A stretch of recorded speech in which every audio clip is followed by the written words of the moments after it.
वहीं पूर्व मुख्यमंत्री और कांग्रेस नेता हरीश रावत ने सामान्य नागरिक संहिता पर बयान दिया है। हरीश रावत का कहना है कि हमें सबसे पहले यूसीसी का ड्राफ्ट देखना होगा।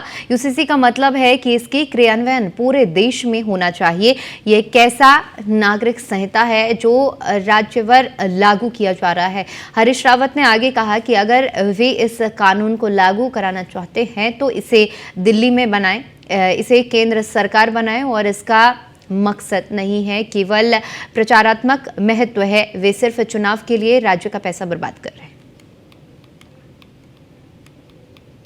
की उत्सुकता समझ में आती है क्योंकि उन्होंने बहुत चतुराई से अपना भाजपा के अंदर स्थान बनाने के लिए इस यूसीसी का उपयोग किया है।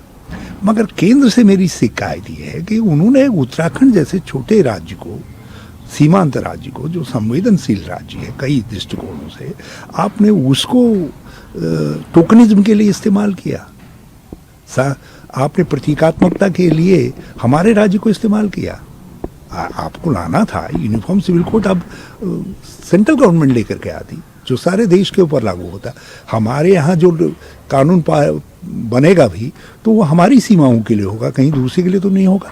और फिर इसके जरिए, इस टोकनिज्म के जरिए आपने ये ऐसा करने दे करके उत्तराखंड को एक गलत परंपरा डाल दी है। अब दूसरे राज्य भी इसी तरीके से कॉमन सिविल कोड के नाम पर अपना कानून बनाने की कोशिश करेंगे।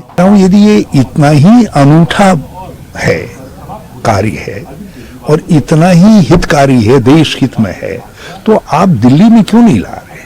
केंद्र सरकार क्यों नहीं ला रही?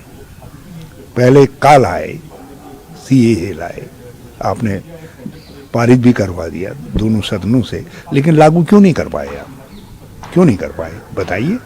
कोई तो कारण रहा होगा, क्योंकि उससे भी कई समुदायों के हितों पर चोट पहुंच रही थी।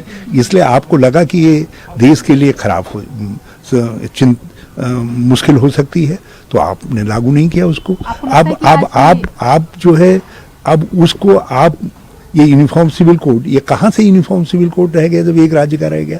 यूनिफॉर्मिटी तो तब रहेगी ना जब आप संविधान